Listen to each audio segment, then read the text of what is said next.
Makanya saya kemarin diminta ngisi di pondok kajen. Kalau sampeyan berdebat sama orang ateis atau orang komunis itu gampang saja. Dilatih begini seperti teorinya Quran. Ya nanti saya teruskan, ini tak ulang lagi ya. Saya ulang lagi ya. Andai kan nggak pernah terjadi telur itu jadi ayam, nggak pernah terjadi sama sekali. Telur itu jadi ayam. Terus kamu mengasih tahu orang tadi, telur ini loh nanti jadi hewan yang hidup terus terbang.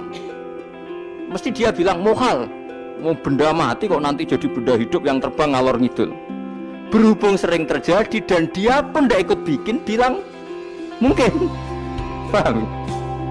Saya ulang lagi ya. Berarti dia bilang mungkin karena sering apa? Terjadi dan dia lihat.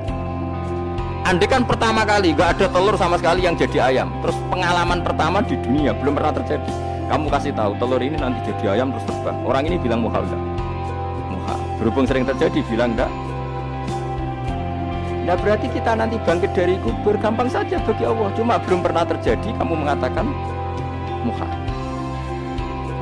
Ya makanya otak kita harus dibenahi. Makanya jogeman percaya ambek yang pernah kita lihat, yang sering kita percayalah dengan akal, tapi akal waras tuh.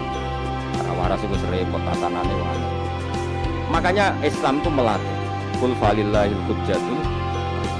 Misalnya begini, dulu kalau Gerwani atau PKI atau siapa saja, itu kalau melatih anak-anak TK, makanya seorang ulama harus punya kecakapan atau penjelasan ibanatul ahkam. Itu anak-anak kecil dilatih. Anak-anak kamu terpejam, mintalah apa manisan sama Allah. Ya Allah saya minta manisan, saya minta permen. Terus disuruh buka, dapat nggak anak-anak? Nggak dapat bu, wah berarti Allah nggak ada. Sekarang minta sama bu guru. Guru kami minta permen dikasih. Berarti yang ada bu guru bukan Tuhan gitu. Akhirnya jadi gerakan ateisme. Nah sebetulnya untuk melawan gerakan itu kita harus melatih begini misalnya gini.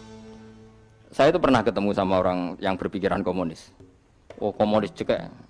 Dia nantang saya gini, Pak pokoknya saya tidak bisa nerima konsep Tuhan sebelum Anda bisa menjelaskan kenapa ada Tuhan. Jadi, bocah kok elek ini. Aku ngerti aja, sak cerdas ini tetap cerdas aku yakin tetap cerdas aku. Rasanya selain raine seram meyakinkan, tak pikir tetap cerdas. Kalau itu kan wong Quran gitu, artinya punya pikiran panjang. Mungkin di antara orang Islam kita ini tidak punya kecakapan menjelaskan. Tapi kalau orang sering baca Quran, apalagi dia ngaji tafsir ya, yang waras maksudnya waras lah. Serapati seneng duit, barang ini penting ya. Kalau seneng duit, mari goblok. Yakin ulama seneng duit, mari goblok, tak jamin. Umpama alim wis kelas B, kelas C gak bisa, tahqiq gak bisa. Kalau tahu dikandani kanca kula, kula riyen ambek jenengan udah saya kaca akeh. Lah kena apa? Cok seneng duit kula. Duit masalah bagi ulama. Ora duwe luwih masalah kan ya. Maksudnya ora usah seneng tapi aja terus gak duwe. Sekarang saya tanya, Quran itu melatih kita gini. Quran itu sederhana kalau ngelatih tauhid, tapi orang pasti ingat. Kata Allah gini, enggak apa-apa, saya ndak Tuhan enggak apa-apa, kamu yang Tuhan. Tapi buktikan kalau kamu Tuhan. Caranya gimana? Am khalaqus samawati wal ardi. Ya enggak apa-apa, kamu yang Tuhan enggak apa-apa, tapi buktikan kalau kamu menciptakan langit bumi. Mereka pasti ikrar, ya tidak mungkin saya menciptakan bumi, yang saya lahir sudah ada bumi. Yesus lahir sudah ada bumi, enggak mungkin Tuhan. Terus Tuhan membuat pertanyaan kedua, am khuliqu min ghairi syai'in. Ya sudah, kalau saya tidak Tuhan, lalu enggak ada Tuhan, berarti alam raya ini tercipta oleh sesuatu yang enggak ada. Aneh enggak? Misalnya sebelum alam raya ini enggak ada Tuhan. Berarti sebelum alam raya ini kan adanya nihilisme, sesuatu yang enggak ada. Kemudian sesuatu yang enggak ada ini menjadi penyebab sesuatu yang ada. Aneh enggak? Belum ya aneh.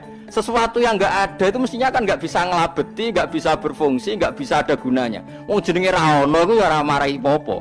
Ora ono kok dadi sebab. Sesuatu yang menjadi sebab itu yang wujud apa yang enggak ada? Yang wujud. Sak takoki.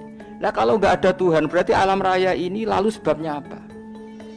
Ya dari ketiadaan, lalu tiada itu menjadi sebab.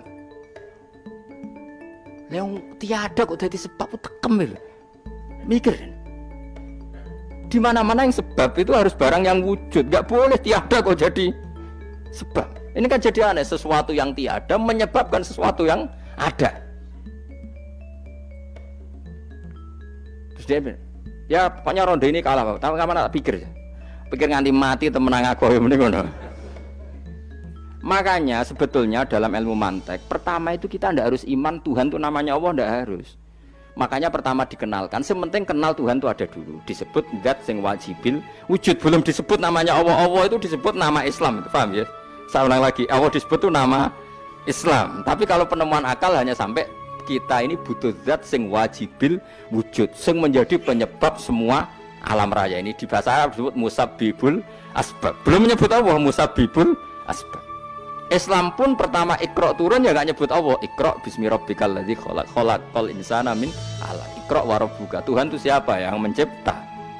Nah, yang mencipta ini oleh syariat Islam disebut Allah.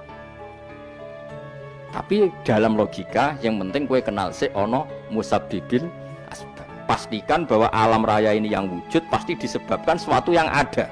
Nggak boleh barang wujud kok diciptakan oleh sesuatu yang tidak ada. Yang gendeng ora barbar, barang ra ono mbok sifati al-khaliq. Sing gawe langit bumi apa? Pencipta. Penciptane apa? Sesuatu yang tidak ada. Kowe ikhlas diutek ngono kowe ikhlas ta ora? Gak kowe ikhlas ta ora diutek ngono kowe ikhlas ta. Kowe gelem dadi bodho niku. Gelem kowe? Mboten. Nah, nikmat ngono jenenge nikmat batin. Mulane sing suweneng mbek kalimat la ilaha illallah. Wes ana sing bid'ahnallah iku wong nganggur wis beno sak uni-unine. Tapi kadang memang kita berlebihan. Tahlilan rabar-bar matang puluh dina ini rabar-bar. Muka alasan itu disangoni agak tahlil sedih. Lalu saake penggemar sing keselen, sing rantuk sanggu ya butuh cepet.